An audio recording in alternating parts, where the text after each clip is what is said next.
देखिए, समूह बॉर्डर पे और भी एक दो बॉर्डर पे काफी समय से पंजाब के किसान बैठे हैं।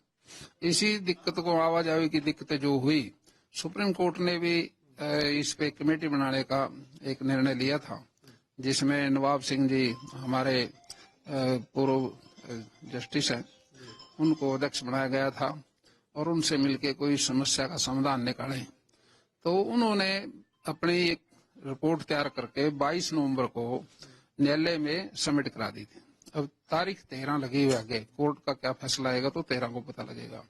लेकिन किसान भाइयों ने कोई बात समझ लेनी चाहिए भी, एमएसपी का जो सिस्टम है वो तो हमारे प्रांत के अंदर अच्छी तरह से सारी फसलें एमएसपी पे खरीदी जा रही हैं और गारंटी के साथ ही खरीदी जा रही हैं। कोई ऐसा नहीं है, कहाँ भेदभाव का कोई उसमें कोई गुंजाइश नहीं है। जहाँ कहीं फसलों के साग सब्जी के रेट कम है, भाव अंतर की भी व्यवस्था है यहाँ पर देने के लिए।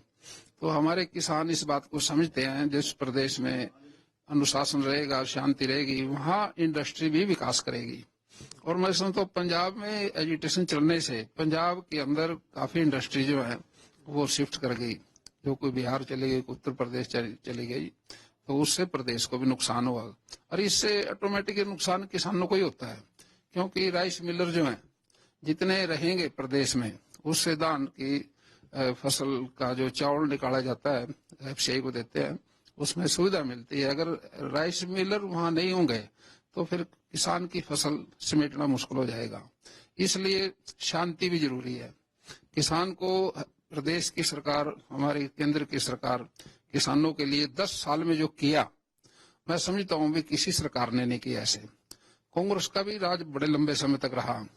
गेहूं के दाम 50 पैसे तक बढ़ाए उस समय के जो प्रधानमंत्री थे, नाम लेना तो उचित नहीं है, लेकिन अपनी तरफ देखें तो किसानों का जो लॉस हुआ वो कांग्रेस के राज में ही हुआ। लेकिन भारतीय जनता पार्टी का शासन जब से आया, किसानों की स्थिति सुधरी है और फायदा भी हुआ किसानों को। सर, किसानों का कहना है कि हमें पर बीच में जो हरियाणा सरकार हमें रोक रही है वो गैर कानूनी है। हमारा हक बनता है कि हमें जाने दिया जाए। हम क्योंकि पैदल जा रहे हैं, हमारे पास कोई हथियार नहीं है, ना ट्रैक्टर है, ना ट्रॉली है। हरियाणा किस अधिकार से हमें रोक रहा है? देखिए, दिल्ली जाने का मकसद जो था वो एमएसपी की बात थी। अब हरियाणा का प्रांत भी है बीच में, दिल्ली के 3 तरफ है, किसान यहाँ भी है। एमएसपी में फसल मुख्यमंत्री जी, नायब सैनी जी खरीद रहे हैं, 24 फसलें हैं। इसी तरह से पंजाब का मुख्यमंत्री भी किसानों की मदद करे। मैं समझता हूँ सीएम से बात करके वो सारी समस्याओं का समाधान हो जाएगा। दिल्ली में तो आप देखिए एमएसपी पे धान खरीदा जाता है, गेहूं खरीदी जाती है और फसलें भी खरीदी जाती हैं। एमएसपी पे बिक ही रही है और खरीद भी रहे हैं। लेकिन जो व्यवस्था मुख्यमंत्री ने करनी होती है वो मुख्यमंत्री ने करनी चाहिए और अपने प्रदेश के किसानों के साथ मिलकर उस समस्या का समाधान करना चाहिए।